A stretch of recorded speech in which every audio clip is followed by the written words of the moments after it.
nation responded to the attacks of September 11th, 2001 with unprecedented bravery and sacrifice. F-15 pilots from the 102nd Fighter Wing at Otis Air National Guard Base in Falmouth, Massachusetts, scrambled on high alert and launched minutes after the first attack and were sent to Manhattan airspace for combat air patrols. Air Mobility Command launched KC-135 Stratotankers to support the F-15s. By 9 a.m., Andrews Air Force Base readied 3 F-16s fully armed with Sidewinder missiles and now authorized to shoot down civilian aircraft. They reached airspace above the Pentagon 15 minutes after the strike there. At 10:01 a.m., the command center in Rome, New York, ordered the 180th Fighter Wing out of Swanton, Ohio, to scramble F-16 fighters. Unlike many other bases, Swanton had no fighters on standby alert status, but managed to put jets in the air 16 minutes later.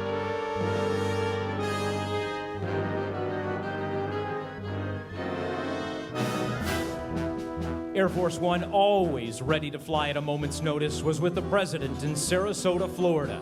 Ordered to protect the president, Air Force One flew to Barksdale Air Force Base with intent to return to Washington, D.C. Instead, it flew to U.S. Strategic Command Center in Offutt, Nebraska, as it was safer and a more secure command center for our president.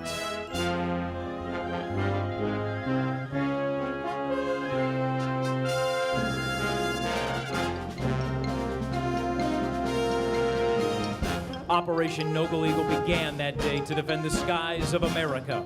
By the end of September, Air Mobility Command had 230 missions and delivered 2,200 passengers and 1,500 short tons of cargo. Within minutes of those attacks, fighter aircraft from Air Combat Command under NORAD control were airborne over key cities and kept a near constant sortie pace for almost 6 months. They flew more than 19,000 sorties, and by 2 years after the attack, had racked up more than 34,000 sorties supporting Noble Eagle.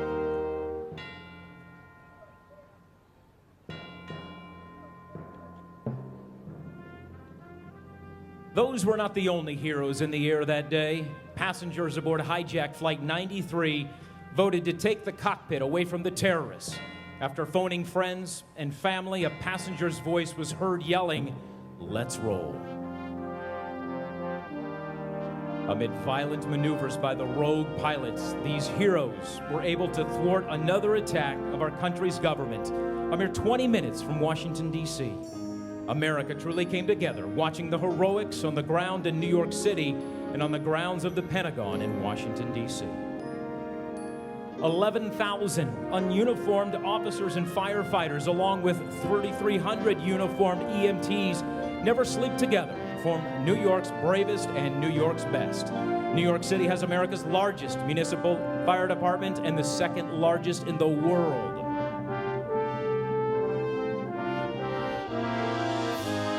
New York City fire companies and EMS crews were deployed to the World Trade Center minutes after the first aircraft struck the North Tower. A command center was established in the lobby as first responders began climbing the stairs. Mobile command units were established outside the towers and at Greenwich Village.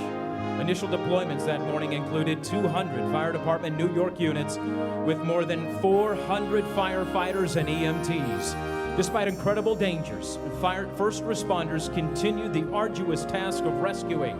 When the towers fell, 343 Fire Department New York firefighters and paramedics who were doing their duty for the people of New York City and America, they lost their lives.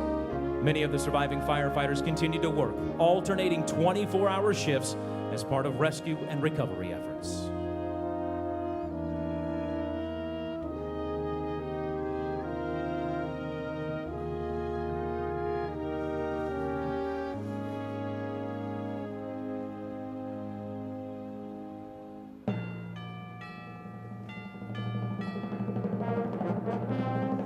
Similar stories were also happening in Arlington, Virginia, at the site of Pentagon. Arlington firefighters and EMTs, along with service members and civilians on site, began evacuation plans and rescue efforts. Even after evacuation, many hundreds of military and civilian public servants went back into the Pentagon to search for brothers and sisters in service, dead, wounded, or trapped. And throughout America, first response units were mobilizing and headed to New York City and the Pentagon. One of those units came from right here in the Miami Valley. Ohio Task Force 1 was called to activation at 11:30 the morning of September 11, 2001. And by 4:30 that afternoon, they were on their way to Manhattan.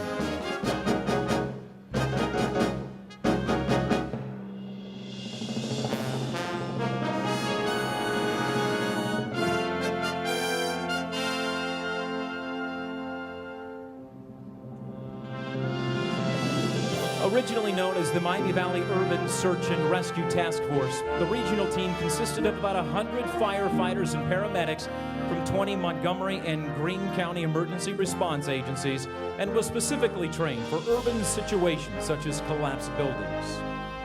In 1997, officials from the Federal Emergency Management Agency selected them to be part of a national team of 25 certified urban search and rescue programs. Now part of FEMA, Ohio Task Force 1 grew to 180 members and had 6 months to become fully deployable.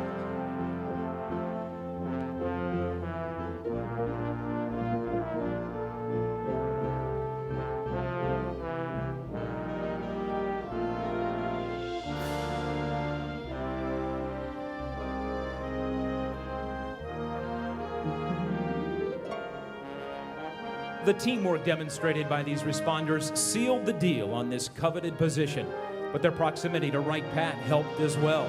Wright Pat became their staging ground for equipment and deployment. Aided by the 445th Air Reserve Squadron, Ohio Task Force 1 is provided airlift and logistical support.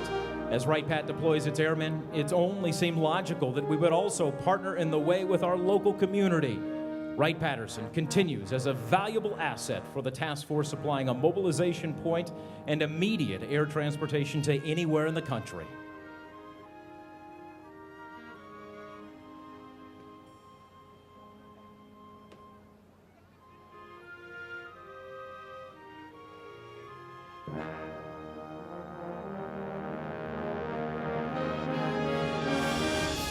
A mere year after activation as FEMA's Ohio Task Force 1, their elite professionals, training, and equipment would be put to the test at LaRue's grain elevator explosion just outside of Wichita, Kansas, the third largest grain operation in the country.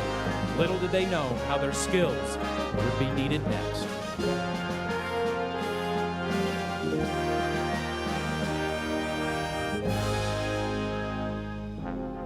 Following the attack on the World Trade Center, our own Ohio Task Force 1 was mobilized within an hour of the second tower's collapse. Well-trained, well-equipped, and ready to serve, these 72 members of Ohio's bravest arrived by dawn in tragedy-stricken Manhattan on September 12th. Little could truly prepare them for the devastation they would witness or the conditions they would endure.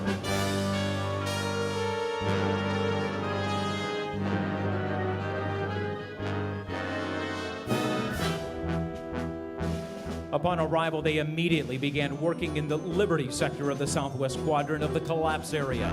They assisted with confined space void searches, damaged building assessments, searches of surrounding structures, and breaching operations into the underground plaza levels.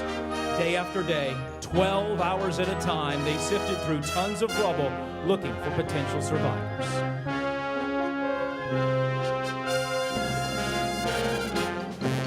The conditions at the site were hazardous at best, as dust and paper particles formed a thick and suffocating fog. As they worked through the night, visibility was extremely limited due to an unrelenting dust in the air which reflected blinding light. Airborne paper particles gradually dissipated as the days continued, but the dust and the smoke from the ever-burning fires remained a constant threat and obstacle in their efforts.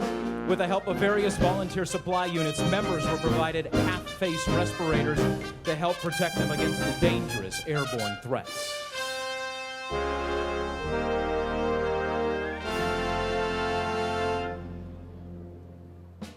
Providing assistance in these heroic efforts were 4 canine teams that trained with the members of Ohio Task Force 1. The canines' sense of smell 40 times more acute than people would prove essential in the rescue and recovery efforts. Each team of searchers included a dog, a handler, a medical specialist, structural engineer, and a rescue and technical search specialist. These specialized units inspected outlying buildings, searching for fragments, any traces of human life.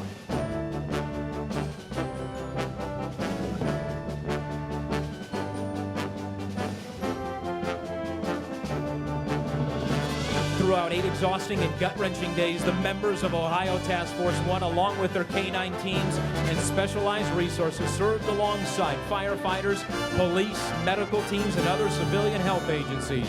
They traveled without hesitation to face the unknown, to pick up the pieces, and to hopefully save lives. Indeed, they were among the first responders.